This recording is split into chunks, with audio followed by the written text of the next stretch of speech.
Hello, Ryan here, and welcome to Star Citizen Sunday. This is a weekly show which covers all of the news from the week just past. Be sure to subscribe if you like what you see, and let's get on with it. This week, we hear the sound concepts for the Pyro system, Luminalia 2952 kicks off, plus we hear more about master modes, and a physical CitizenCon for next year is revealed. So this week's Inside Star Citizen was a new Journey to 4.0 special, in which we check in with a senior audio designer who is working on making the Pyro system feel more unique to that of Stanton. Now for this episode, the designer spoke specifically about reverberation, ambient sound design, and audio concepts that they have created for the Pyro system, and reverb is what they use to give the audio impression of a vast expanse, like a planet for example. It helps the player to understand the space around them without needing to see it. Now he does mention that during a phone call, the reverberations can give kind of a rough idea of what space that person on the other end of the line is in, and although unrelated to this episode, it does remind me that they are planning to make it so that when you VoIP call someone using the mobiGlas, you will hear the background of their location in that call somewhat, which I thought was a nice touch. Anyway, back to it. He does say that video games, specifically, getting the right sounding audio space is very important for the immersion, and oftentimes the best audio work goes unnoticed, as players will only really notice when there is an issue with it. And to capture many of the sounds for Pyro, he is using the new CIG basement, as this provides a lot of reverb and creates a great location for capturing quite unique sounds that will be great for separating Pyro from Stanton. Now, the sound designer's current task is basically to put together some sound concepts to present for use with the Pyro system, matching them up with the video that we saw during CitizenCon. That's kind of his goal.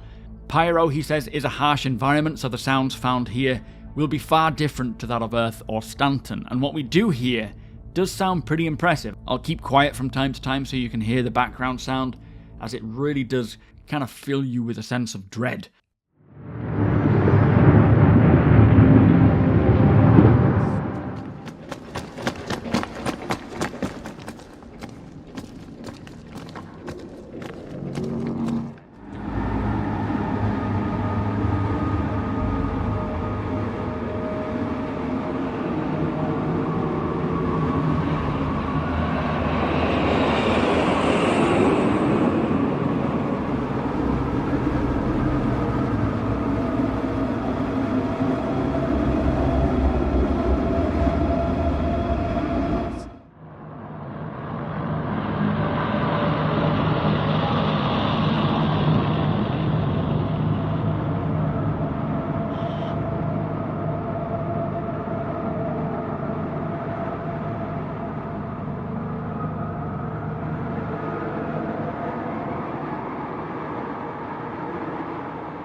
Now they want to make Pyro's planet sound otherworldly, unusual, a bit different but still pleasing to the ears, so quite a difficult task, but he did go away and came up with a list of complex systems to create several layers of reverberations that don't always fit in the physical space that you would expect, and also has a certain musical tone and other granulated effects to create sounds that could not possibly come from our own solar system.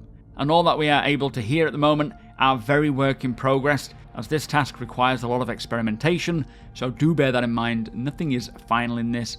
But I really loved hearing the various audio designs. Many of them sound eerie and a bit macabre, which really sets the tone for the system. And as we travel from the safety of Stanton into Pyro, I get the impression that we will immediately get an uneasy feeling. Anyway, a great insight into the audio for the Pyro system, and I'm sure once they have settled on exactly what sounds to use, we will hear it again, but a little more finalised. Anyway, let us move on. So this week's Star Citizen Live was initially with members from the team working on the flight experience, and in particular, Master Modes. Now, Master Modes is a way to fix the combat issue that we currently have in game, while simultaneously allowing the ships, combat in particular for now, to fill the roles that they were designed for and perform more as they're intended. So, as we know, CIG are also addressing the speeds of ships in terms of combat geometry, as right now, because ships can fight at great speeds, it always results in jousting, which is not very fun, nor is it very visceral, as you are just consistently shooting at pixels and not really seeing the target ship itself. So the intention is to bring the combat closer and make it more skill-based, with players trying to outmaneuver their opponents. Now, they don't just want to blanket cap the speeds of ships, as we do still need to be able to travel fast, as the play area is quite vast. So they have created Master Modes, which right now there are two different flight modes. One designed specifically for basically combat and general maneuverability, and then the other one is for high-speed travel. Now, Combat Mode, which they're not really too sure about the name yet, is where you will do the majority of your gameplay, like combat or mining or anything for that matter. The other mode is now called Nav Mode, I believe it is NAV, for navigation, and this allows you to use your quantum drive and unlock the higher velocities, but as a trade-off, it makes your ship very vulnerable, with lowering the shields and deactivating the weapons.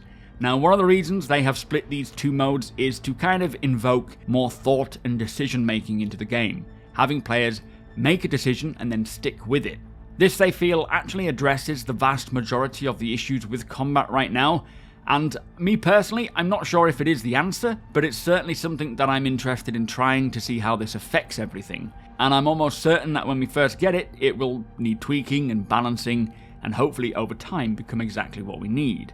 Now, regarding the shields, last we heard, I think it was mentioned that although the shields will deactivate, they will hold about a 50% pool, so ready for when they're reactivated, and as soon as they are switched back on again, it is immediately at 50%, and then they will recharge from there. Whether this is a good idea or not, I don't know.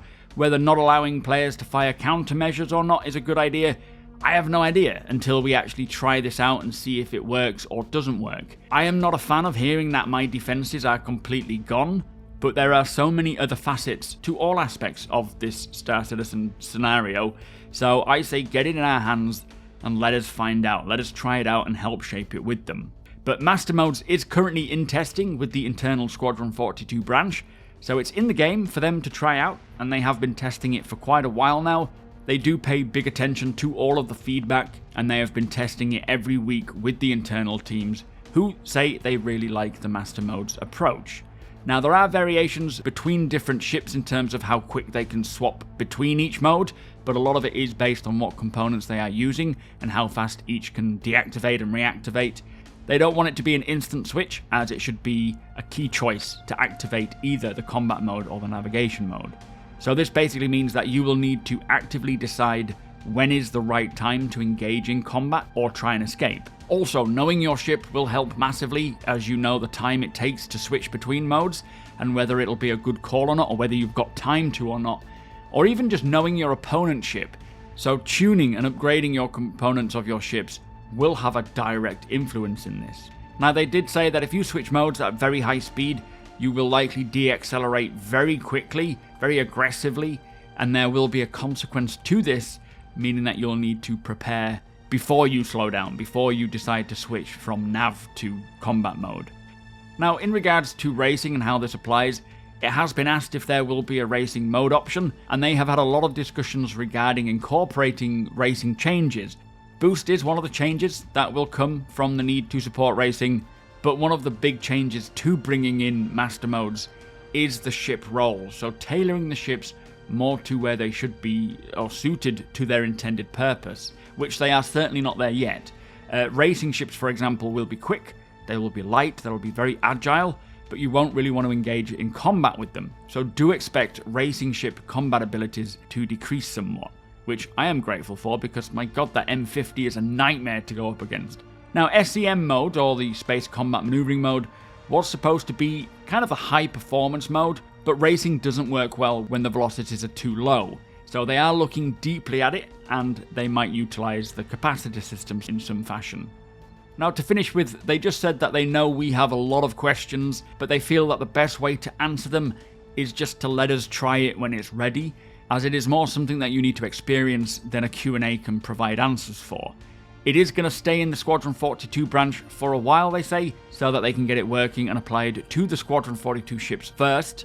A, because that's priority at the moment, plus it gives them a baseline before they can start expanding it to all the many ships in the PU. And this will take quite a while to roll out, as it does change almost every component in the game, every ship in terms of performance and ability, plus the health, especially when physical damage comes in. Now, the fundamentals of the system are in and working in the Squadron branch on a limited amount of ships and components, and then when they release it to the PU, they don't want it to be applied to only a few ships. They want to make sure that the vast majority or all the ships have this in place, because it will feel very inconsistent otherwise. Also, the work heavily relies on downstream teams like UI to make the HUD more understandable for players to know what's going on, so again, it's just going to take a while to get there. But it is something to reiterate, actually, is that it takes time to get this rolled out to every ship, alongside the resource management system.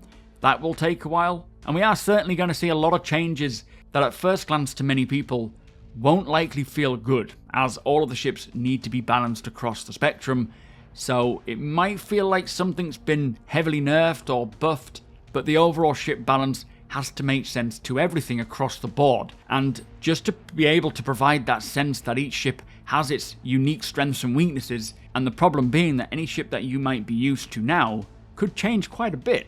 This next year or two is going to see a lot of changes, big changes, and I feel to begin with it will just feel all over the place until they start to tune it and balance it. But for me personally, I am very intrigued by this new Master Mode system, and I do see a lot of potential, but until we get it in our hands, I don't know if it's the best approach or not. On paper, there are certainly things about it that I do like, and things that I'm not sure about, but that doesn't mean that it won't be great. What I do know is that there are huge changes coming to ships, flight, and combat, like Master Modes, physical damage, the resource network with all the components, and I am expecting it to drastically change almost everything that we know right now. But I just can't wait to get there and see how it all comes together, and then feel like the ships are actually flying more like they're intended to, and not just a big mess. I also see Master Modes potentially providing a lot of opportunity for other modes, like the racing mode as they mentioned, but of course start with these two and then go from there. Unfortunately, with this episode we didn't really learn anything more that we didn't already know from CitizenCon, but at least we got information that it is going to be quite a while before we get it in our hands, as that provides a little context onto what to expect. Now, next up on Star Citizen Live, there was a special guest, which was Sandi Roberts, which is Chris Roberts' wife and a member of the board at CIG. Now, the conversation was very much reminiscing over the early days of the Kickstarter and such, but what she did say was that CitizenCon next year will be once again physical and in LA, where it was supposed to be in 2020 until COVID came along and ruined everything. So for 2023, October time generally, dates are yet to be determined, so don't book anything yet. CitizenCon will be physical again and held in Los Angeles, and I fully intend to be there. Of course, we will get more details with enough time to get things booked, but that is great news. Also, the Bar Citizen World Tour is continuing into next year, so do expect more dates there, which are great ways to connect with other citizens and just hang out, grab a beer and a chat about Star Citizen. I'll hopefully get to some if they are close by and everything falls into place, so we will see, but that is great news all round. Next week, we will be looking back at what came last year, or this year, and what is coming in Alpha 3.18, so it should be a pretty fun episode.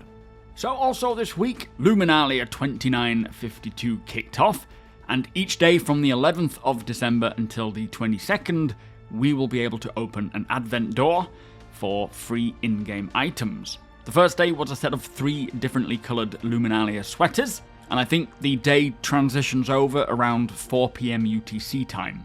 The roadmap was updated, which saw all of the remaining 3.18 features on the release viewer now committed. So all of 3.18's features are now in and very, very unlikely to get removed. Talking of which, Alpha 318 is unfortunately still with the Evocati. I believe they were aiming to release it to Wave 1 on Friday, but the build failed, so it remained with the Evocati for the time being, which does mean they will look into releasing it this week. Chances are today, but it is anyone's guess at this time. And finally, the Q&A for the RSI Galaxy is available for all of those wanting to learn more about this ship and modularity in general.